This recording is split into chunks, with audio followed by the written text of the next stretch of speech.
صباح الخير او مساء الخير على حسب ما بتشوفوا توقيت الفيديو بتاعنا.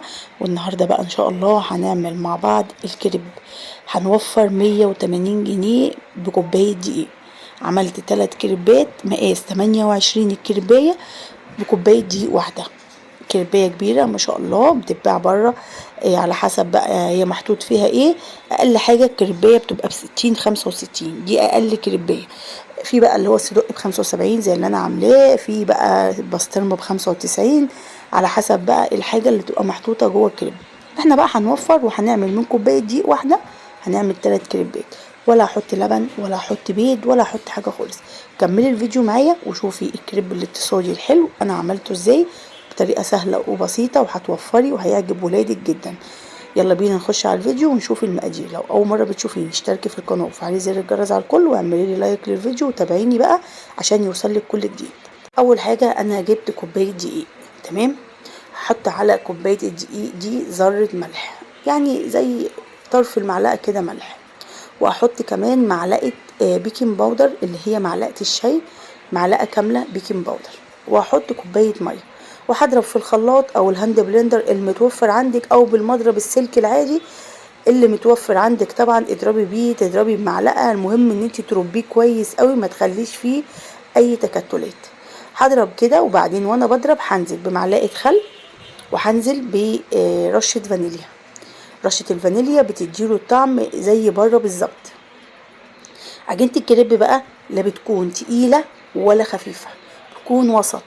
تاخديها على ايديكي كده تعلم في ايديكي، ما تبقاش تقيله سميكه. لا، لو تقيله وسميكه هتحطيها في اي طاسه هتلزق معاها، او سمكها يبقى زي ما انتوا شايفين كده. بصوا اهي تعلم كده في ايديكي. خد بقى كده بالكوبايه، اخدت بالكوبايه اللي هي الكوبايه الكامله، وقلت بقى ايه احط بقى كده في الطاسه، والحتت اللي هي الباقيه الصغيره دي قبل ما العجين ينشف اروح مزوداها. بس مفيش بالظبط يا دوبك 5 دقايق اروح قلبها على الجنب التاني. وبعدين بكون محضره بقى صينيه او طبق كبير وملبساه كيسه، اطلع كده من الكريبيه من على الطاسه واروح حطاها جوه الكيس في في الطبق. لازم علشان يبقى طري، ما تسيبوش بره كده. واحشيه بقى الحشو اللي انت عايزاه، اي حشو متوفر عندك احشيه، سهل وبسيط وسريع. انا عملت 3 وبعديها كان تاني يوم عندي بقى ضيوف وكان عندي بقى يعني اطفال كتير، فحبيت بقى ان انا اعمل لهم بقى حاجه كويسه كده في العشاء، ورحت عامله لهم بقى برضو. انا عملت بقى كيلو الدقيق 6 كوبايات، حطيت عليهم 6 كوبايات ميه، والدقيق كان في عرق احتاج ميه تانية، كنت مزوده كوبايه كمان. ورحت حاطه بقى معلقه بيكنج باودر كبيره بدل معلقه صغيره، معلقه سكر كبيره، معلقتين خل. عايزه تحطي بدل الفانيليا زعتر ممكن، بس الفانيليا بتبقى احلى. بس ولا لبن ولا بيض ولا اي حاجه، الطريقه سهله وبسيطه. ينفع في المدارس، ينفع في العشاء ايام المدارس وهم رايحين الصبح المدرسه. يعني حاجه كمان حلوه للولاد وموفره، وحاجه العيال بيحبوها وبتكون مختلفه.